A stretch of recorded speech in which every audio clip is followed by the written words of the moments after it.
Então, queridos, nós estamos aí no último capítulo de Lucas, a parte onde Jesus, após 40 dias, ressuscitado no meio do seu povo, agora ele vai voltar ao céu, vai voltar ao Pai. Lucas termina aonde Atos começa. Por isso que eu pedi para você abrir em Atos 1 e abrir em Lucas 24, para que a gente possa terminar essa nossa série de, acho que 1 ano e meio, 130 e poucas mensagens, fazendo esse paralelo. Lucas escreveu Lucas, nos contando o que Jesus fez. E Lucas escreve Atos, é Lucas também que escreve Atos, nos contando o que Jesus continua a fazer, sendo que agora, por meio do Santo Espírito, por meio da igreja e dos apóstolos. Então, eles estão ligados, o livro de Lucas e o livro de Atos. Então, eu queria ler Atos capítulo 1 com os irmãos, e depois a gente volta para fechar Lucas, o capítulo 24. Diz assim, Atos 1, versículo 1. Escrevi o primeiro livro aqui é o de Lucas. Então, Lucas está dizendo, escrevi o primeiro livro, que é o de Lucas, ó Teófilo, relatando todas as coisas que Jesus começou a fazer e a ensinar. Então, ele já começa explicando o que ele fez em Lucas. Aí ele diz, até o dia em que, depois de haver dado mandamentos, por intermédio do Espírito Santo aos apóstolos que escolhera, foi elevado às alturas. A estes, os apóstolos, também depois de ter padecido, se apresentou vivo, com muitas provas incontestáveis, aparecendo-lhes durante 40 dias e falando das coisas concernentes ao reino de Deus. E comendo com eles, determinou-lhes que não se ausentassem de Jerusalém, mas que esperassem a promessa do Pai, o qual disse ele, de mim ouvistes, porque João, na verdade, batizou com água, mas vós sereis batizados com o Espírito Santo, não muito depois destes dias. Versículo 6.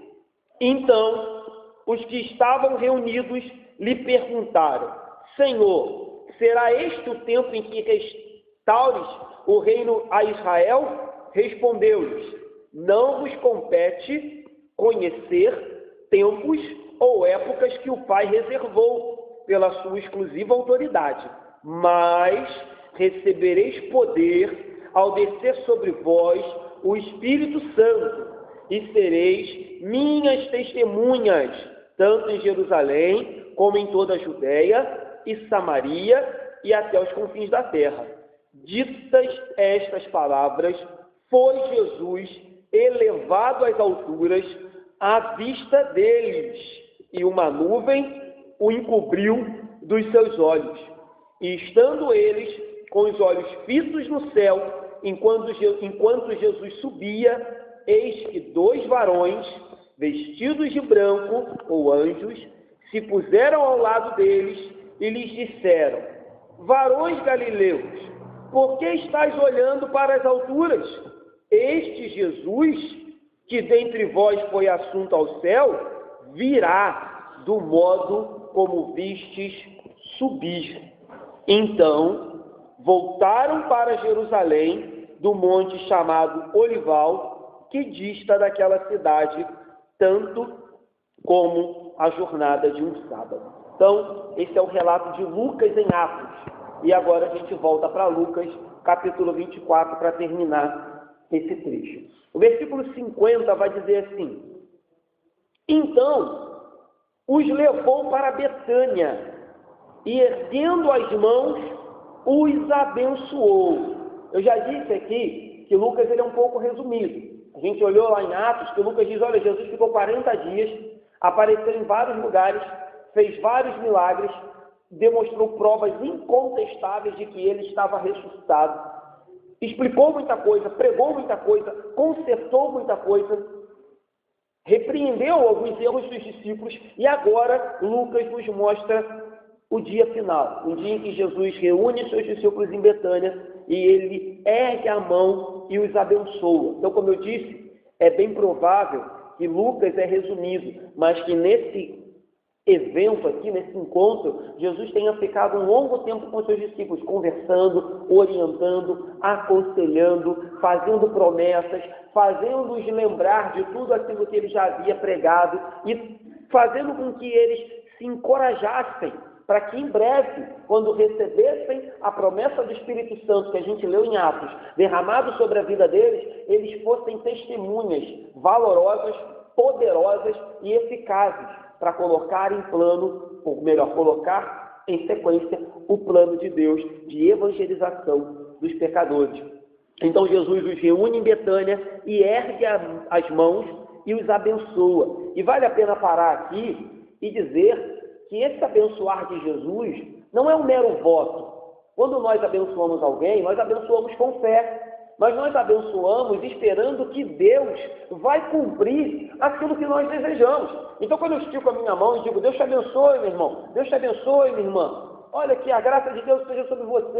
É claro que esse é o desejo mais puro do meu coração, mas eu conto com Deus para que Ele confirme isso, porque eu mesmo não posso transmitir bênção, paz, graça e misericórdia para você, porque eu também preciso.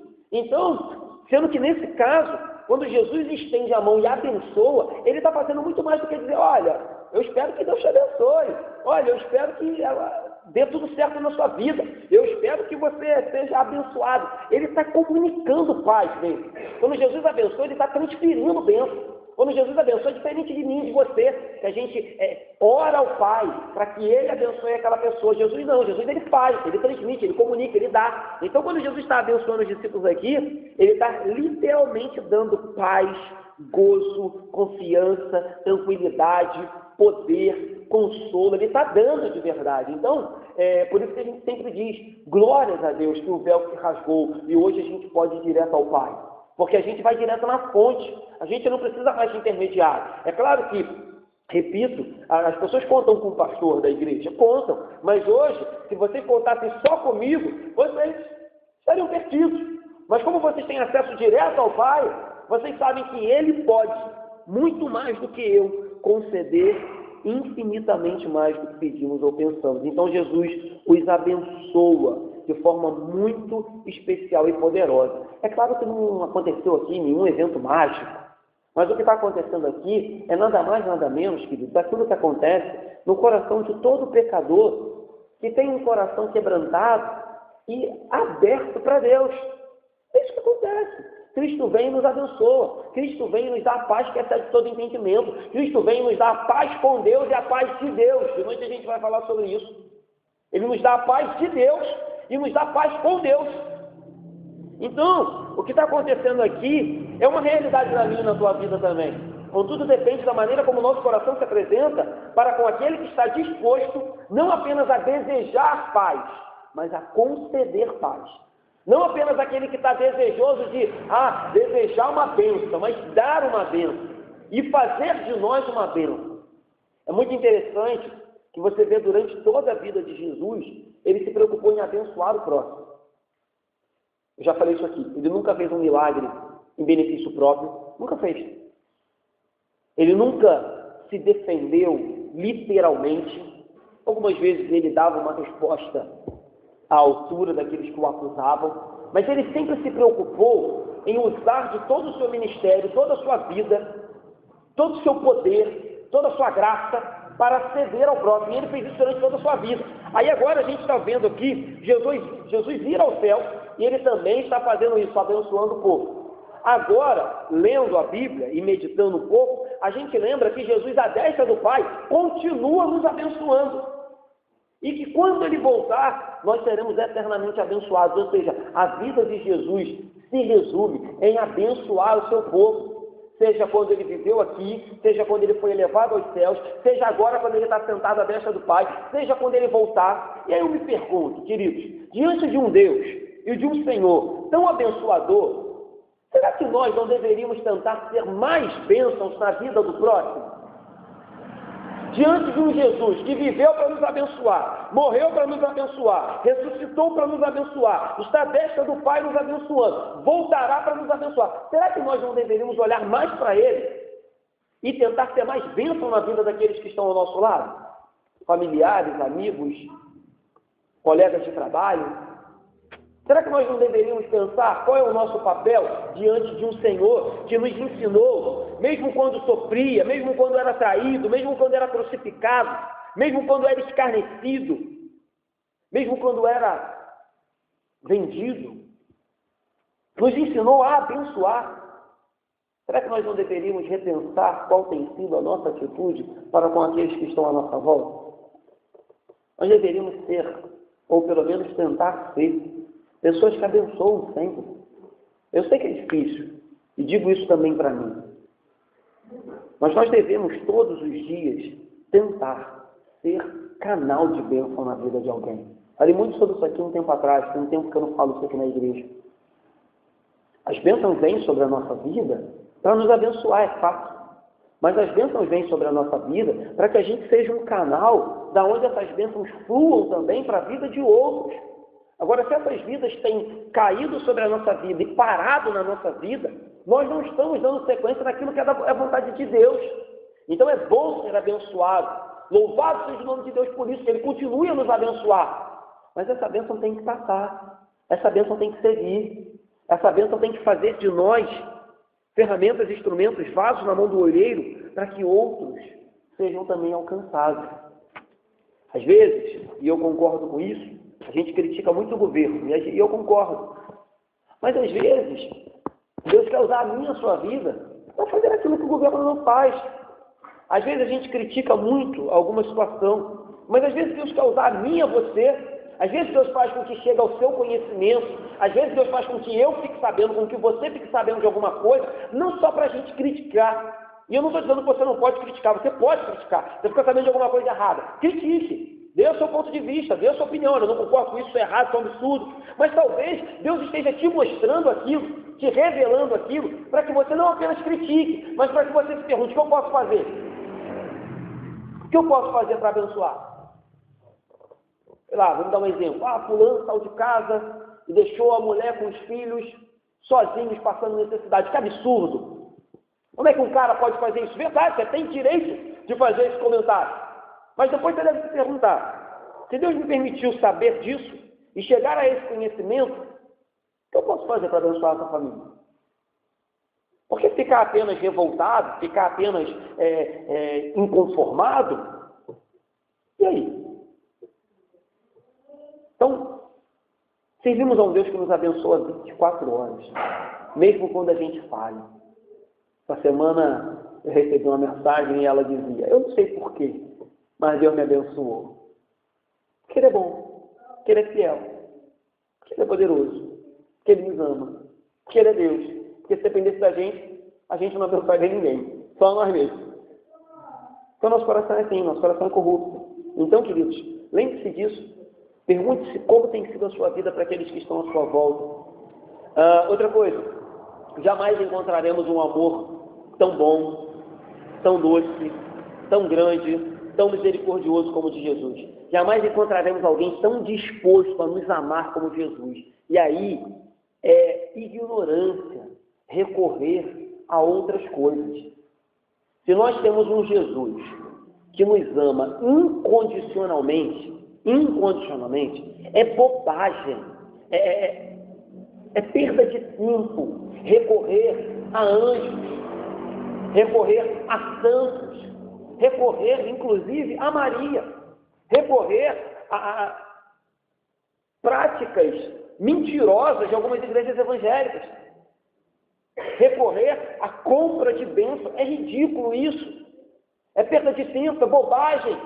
Quando servimos um Deus que nos ama e que está pronto sempre a nos abençoar, colocar no lugar dele intermediários ou tentar comprar algo que ele está pronto a nos dar, é uma bobagem, uma ignorância terrível. É uma idolatria terrível. Temos acesso direto a ele.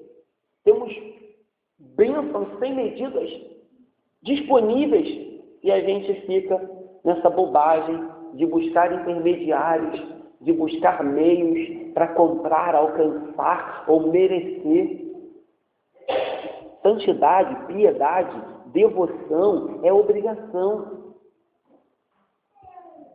Mas isso em nenhum momento tira do Senhor Jesus a exclusividade de nos abençoar. e nos dá o direito de buscar em outros meios aquilo que só Ele pode nos conceder, de graça, por amor. Então, é uma bobagem quando você troca Jesus por qualquer coisa, inclusive pela sua igreja e pelo pastor. É Ele que nos abençoa, é Ele que nos ama, é Ele que nos salvou, é Ele que está sempre à destra do Pai intercedendo por mim e por você. É Ele, e mais ninguém. Versículo 51 diz assim: aconteceu que, enquanto os abençoava, ia se retirando deles, sendo elevado para o céu. Somente Lucas fala da ascensão de Jesus. Os outros evangelhos não falam. E Lucas, ele começa a falar da ascensão e dá sequência lá em Atos, capítulo 1, como a gente leu. Nenhum outro apóstolo, nenhum outro evangelista vai falar sobre isso. E aí Lucas, lá em Atos, diz que quando Jesus foi elevado, em determinado momento, as nuvens o encobrem e o levam até o céu. E de repente 2 anjos vêm e dizem: olha, não tem por que olhar para o céu. Não tem por que ficar esperando. Porque daqui a pouco ele voltará. Do mesmo modo que subiu, voltará para buscar a sua igreja. Então, a ascensão de Jesus é o selo de que o sacrifício dele foi aceito, de que a redenção da nossa vida foi cumprida e de que a ira do Pai foi aplacada, porque ele exigia que todo aquele que pecasse morresse pelo pecado. Jesus tinha feito isso por mim e por você. Então, quando Jesus é levado aos céus, é como se o Pai estivesse dizendo: vem, meu filho, porque o seu trabalho foi cumprido, a sua obra chegou ao fim, e agora que eu recebo você de volta, já já eu receberei todos aqueles que por meio do seu nome também se achegam a mim. Porque se o Pai não tivesse recebido o Filho de volta, a nossa pregação seria vã, a nossa fé seria ridícula. E nós não teríamos esperança nenhuma. Então, quando Jesus volta da onde ele veio, é como se o Pai estivesse dizendo: vem, que o seu sacrifício foi plenamente eficaz, eu te aceito de volta. Assim como aceitarei todos aqueles que vierem por meio do seu nome. Então, agora, Jesus não está debaixo da terra, Jesus não está morto, Jesus não está cravado na cruz, como alguns o desenham ainda hoje. Jesus não está num lugar imaginário. Jesus não está no mesmo lugar que todos os outros líderes religiosos estão. A minha Bíblia, e eu creio nisso, diz que o meu Senhor encontra-se no mesmo lugar da onde ele veio para nos salvar, no céu. Nem mais, nem menos. Do lado do Pai, sentado à destra de Deus, intercedendo pela sua igreja. Ele partiu, ainda que isso pareça contraditório, mas ele partiu para estar com a igreja. Como isso, pastor? Quando Deus esteve aqui, ou melhor, quando Jesus, Deus Filho, esteve aqui, ele esteve de forma presencial com a igreja. Mas é evidente que Jesus só estava aonde ele estava. Contudo, agora, Jesus encontra-se em todo o coração que o serve. Por meio do Santo Espírito de Deus, Jesus se encontra em toda a igreja, em todo ajuntamento de crente, em todo o coração quebrantado, lavado e remido pelo sangue do Cordeiro, Jesus está. Então, de forma até mais favorável às nossas vidas, Jesus está com a igreja. Jesus é elevado aos céus para interceder por mim e por você. Jesus é levado aos céus e agora ele dirige e controla a história da igreja. Jesus é levado aos céus e agora, por meio do seu Santo Espírito, opera em toda a face da terra, com poder e eficácia. Converte corações aqui, converte corações na China, na África, na Amazônia. Enquanto nós estamos aqui, Jesus está operando. Então, Jesus é elevado aos céus para que de forma muito mais benéfica para nós, ele pudesse estar com a igreja em toda a face da terra. É isso que Atos vai nos mostrar. Jesus começa aqui e dá continuidade à sua obra por meio do seu Espírito Santo, por meio dos seus discípulos. Então, ele intercede pela igreja, conduz a sua igreja e em breve espera quando o Pai mandar para que ele volte para resgatar a sua igreja. Então, Jesus até hoje continua trabalhando, entre aspas, em favor da sua igreja. Então, Outra coisa que eu acho interessante é que a ascensão de Jesus nos deu, né? Eu digo assim, de tabela, porque na verdade deu para os discípulos. Os discípulos tinham um amigo terreno, e agora eles têm um amigo no céu. É um privilégio. Uma coisa é você ter um amigo mais chegado que um irmão, é isso que a Bíblia diz, que tem amigos que são mais chegados que irmãos. Outra coisa é você ter um amigo que está à destra de Deus, e que te conhece, te ama, e que está sempre pronto a interceder por você, e a ir diante do Pai, e advogar a sua causa. Então, a ascensão de Jesus faz isso também, dá aos discípulos, além de um amigo terreno, um amigo no céu. E nós, pela graça e misericórdia, temos o mesmo benefício. Temos um amigo no céu, temos um amigo à destra do Pai, temos um amigo que não se cansa, não dorme e não descansa. Um amigo que a todo momento está pronto para nos abençoar. Algumas teorias, queridos, vão dizer que depois disso aqui, o corpo de Jesus virou um negócio meio estranho. Que o corpo de Jesus podia estar em vários lugares ao mesmo tempo. Não é isso que a Bíblia nos ensina. A Bíblia nos ensina que Jesus, após ressurreto, tinha um corpo. É verdade que esse corpo atravessava paredes, como a gente estudou aqui semanas atrás.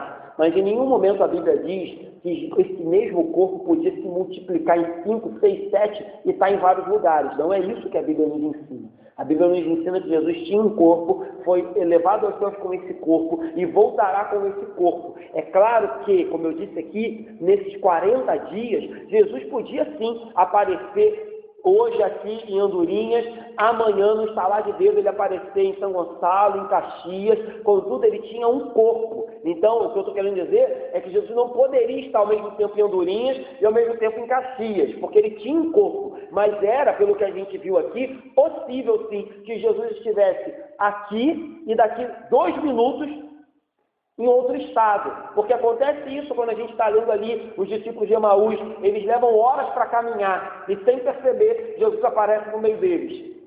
Então assim, cuidado com isso, porque alguns vão dizer que o corpo de Jesus se tornou algo meio mágico, e não é isso, não é isso. A Bíblia vai dizer em Apocalipse 12, 5 assim: nasceu-lhe, pois, um varão que há de reger todas as nações, com um cetro de ferro, e o seu filho foi arrebatado para Deus, até o seu trono. Então a Bíblia é muito clara em dizer que Jesus foi arrebatado para o trono. Então se hoje Jesus opera no nosso meio, opera por meio do Santo Espírito de Deus. Ah, pastor, Jesus poderia aparecer aqui? Eu não posso dizer que não posso limitar a Deus. Não posso dizer que Deus não pode fazer algo, que Ele pode fazer tudo. Mas se Jesus aparecesse aqui hoje, nós teríamos que entender que Ele apareceria da mesma forma que Ele foi elevado aos céus, com um corpo, e com um corpo glorificado. Então hoje, essa multifaceta ou essa multioperação de Deus na humanidade,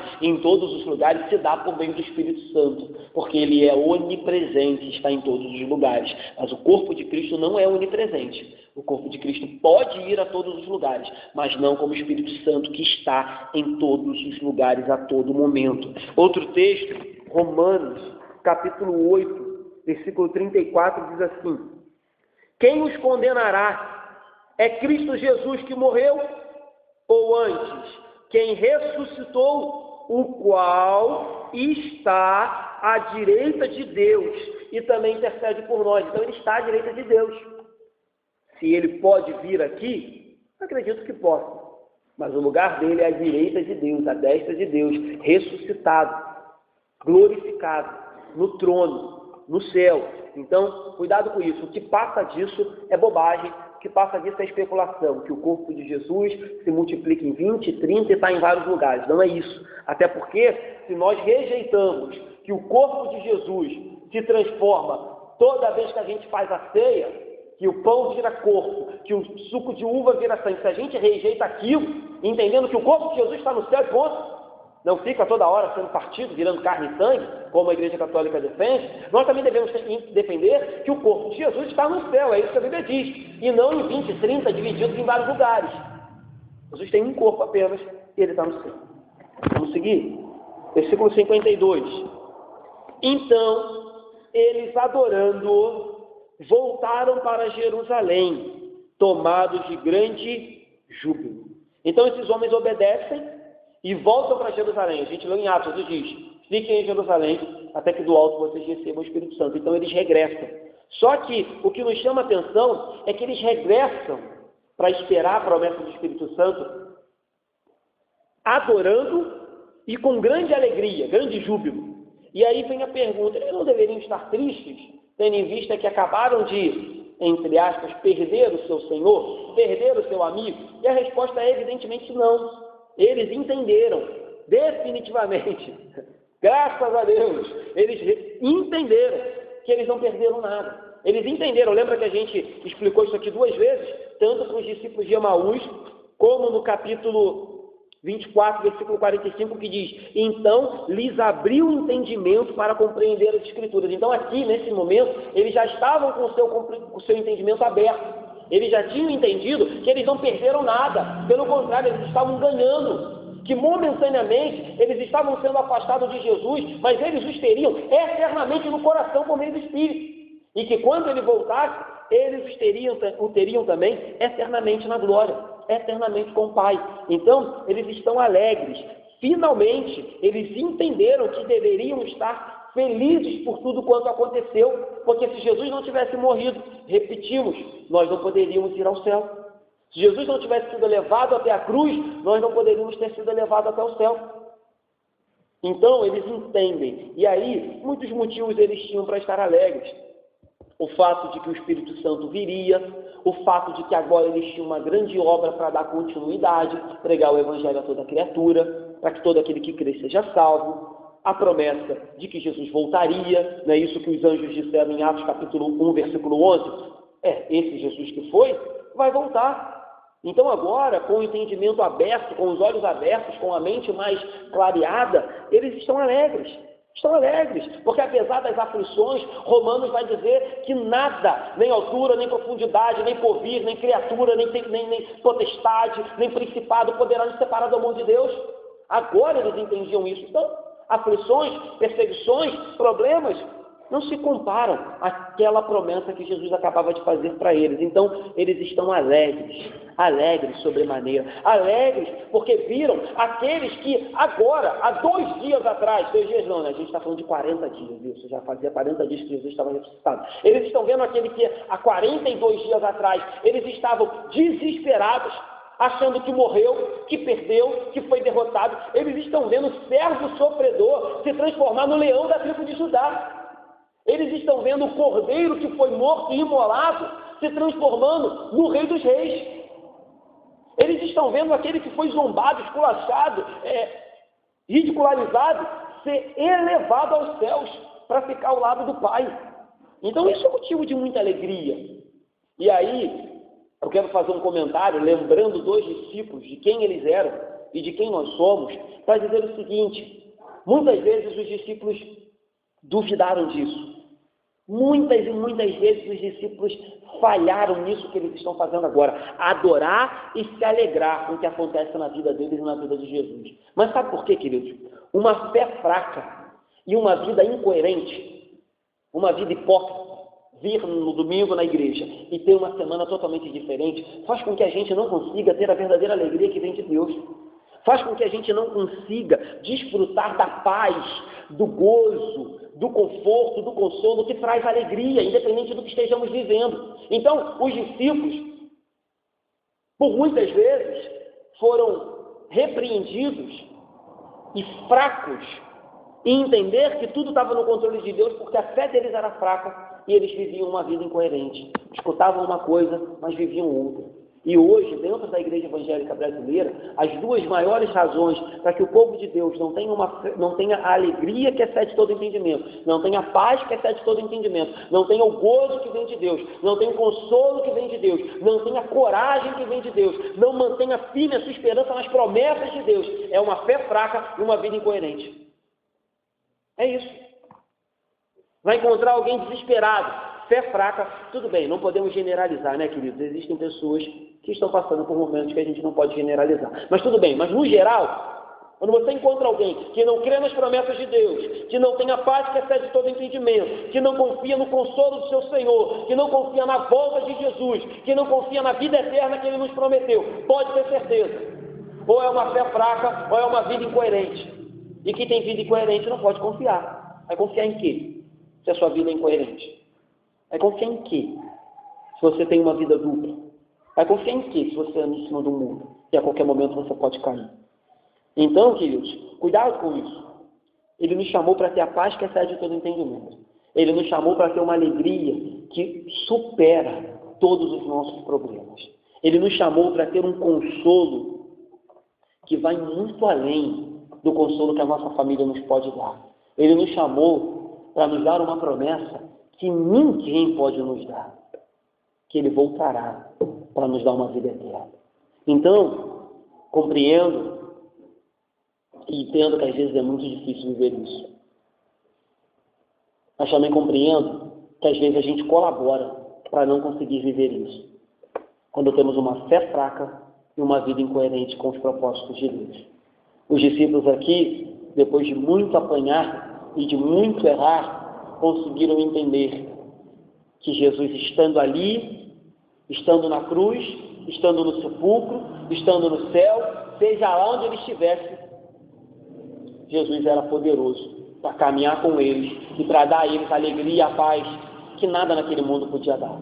Guarde isso, irmãos. Guarde isso.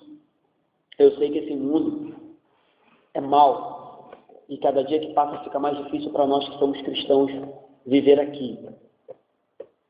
Mas não deixe que o mundo, que Satanás ou que qualquer outra coisa roube da gente aquilo que já nos foi dado na cruz do Calvário. É nosso. Eu não gosto muito dessa palavra, mas se faz verdade nesse contexto.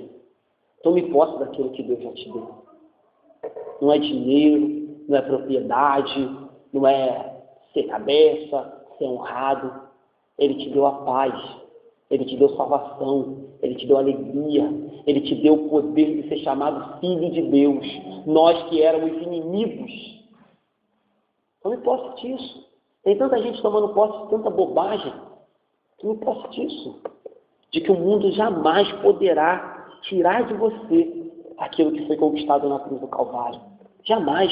Assim como o mundo não pode te dar nada eterno, ele jamais poderá tirar de você aquilo de eterno que lhe foi dado por Cristo Jesus. Não permita que isso aconteça. 53. E estavam sempre no templo, louvando a Deus. Chegamos ao final do Evangelho. E eu confesso que, a gente fica assim, e aí? Acabou. E Lucas termina também de forma muito interessante, dizendo que eles estavam sempre no templo. Olha a diferença. Há poucos dias, eles estavam trancados dentro de casa. Trancados, com medo dos judeus e com medo dos romanos, com medo dos guardas. Trancados. Jesus apareceu e eles não acreditaram em Jesus. O texto agora diz que eles estavam sempre no templo. Lucas começou o seu evangelho no templo. Lembra? Falando, vamos lá em capítulo 1, só para a gente lembrar. Lucas começa no templo e vai terminar no templo. Lucas capítulo 1, o texto vai falar de Zacarias e Isabel. E aí vai dizer que Zacarias, quando vai no templo prestar o seu serviço como sacerdote, ele recebe a promessa de ter o João Batista, de ter o precursor do Messias. Então Lucas começou o evangelho dele no templo e vai terminar o evangelho dele no templo. E aí, de forma muito breve, já falei sobre isso na semana passada, eu nos pergunto novamente, será que temos dado a devida importância e a devida atenção ao templo? E aí eu não estou falando dessas paredes aqui não, mas eu estou dizendo ao ajuntamento do povo de Deus, ao culto, à adoração, quando a gente se reúne para bendizer a Deus, porque o texto diz que eles estavam sempre no templo, louvando a Deus, sempre. Medrosos, covardes, duvidosos, incrédulos, agora sempre no templo. Não estavam nem aí para os fariseus, não estavam nem aí para os saduceus, não estavam nem aí para os escribas, não estavam nem aí para os sacerdotes, não estavam nem aí para Roma, não estavam nem aí para o que o diabo pudesse planejar contra eles. Eles tinham agora coragem, poder e convicção de que o lugar deles era no templo louvando a Deus. Sempre no templo louvando a Deus. E aí eu digo, e repito o que falei há pouco tempo aqui. Está difícil para você, meus irmãos? Pode ter certeza que vai ficar muito pior se você se afastar do ajuntamento. Está difícil para você? Pode ter certeza que vai ficar muito pior se você parar de vir ao culto e parar de louvar a Deus. Não foi isso que os discípulos fizeram. Não é isso que a gente deve fazer. Outra coisa interessante é que se você depois voltar lá também para Lucas, nos seus primeiros capítulos, Lucas vai falar de 5 cânticos. Ele vai falar do cântico de Isabel, do cântico de Maria, do cântico de Zacarias. Ele vai falar do cântico dos anjos, anunciando o nascimento de Jesus. Ele vai falar do cântico de Simeão, quando vê o Messias chegar no templo. E aí, ele termina também de forma muito parecida como começa. Ele começa com cânticos e ele termina dizendo que esses mesmos discípulos cantavam a Deus todos os dias no templo, louvando, bendizendo e adorando a Deus. Não é isso que a Bíblia nos ensina? Porque dele, por ele e para ele são todas as coisas. A ele a glória para todo sempre. Amém. Vamos terminar? Fazer algumas aplicações. Primeiro, repito aquilo que disse. Percebemos de forma gloriosa Jesus deixa os seus discípulos. Ele não deixa os discípulos de mãos vazias, ele não deixa os discípulos desesperados, ele não deixa os discípulos abandonados e órfãos. Ele deixa os discípulos abençoados e com uma promessa poderosa: o Espírito Santo virá. Então hoje, isso se faz verdade na nossa vida. Então, queridos, não esqueça disso. Segundo ponto, já falei disso, só para gravar, devemos ser bênção, assim como Jesus foi bênção na nossa vida e é bênção na nossa vida. Se a gente não tem sido bênção na vida daqueles que precisam, a gente deve repensar esse detalhe. Terceiro, diferente de todos os outros líderes religiosos que estão mortos, o meu Jesus está no céu. Diferente de todos os outros deuses que não podem falar, não podem andar, não podem ouvir, todos não podem ver, são mortos, o meu Deus é vivo e está no céu. Então, queridos, isso faz toda a diferença. Toda a diferença. Eu não me prostro diante de uma estátua, eu não me prostro diante de um homem, eu não me prostro diante de uma denominação ou diante de um templo de pedra. Eu me prostro diante de um Deus que é vivo e diz que habita no meu coração. Isso faz toda a diferença, não esqueça. Jesus foi elevado aos céus. E por último, para a gente terminar, lembre-se sempre do último. É claro que a gente deve lembrar também de toda a história dos discípulos, porque é a nossa história. E a gente aprende muito com os erros dos discípulos. Mas lembre-se que eles terminaram louvando, adorando e com grande alegria, com grande júbilo, porque entenderam que todas as coisas cooperam para o bem daqueles que amam a Deus. E que Deus estava no controle de todas as coisas. E que muito mais estaria agora com Jesus no céu, intercedendo por mim, por você e pela sua igreja. Amém, queridos? Vamos terminar?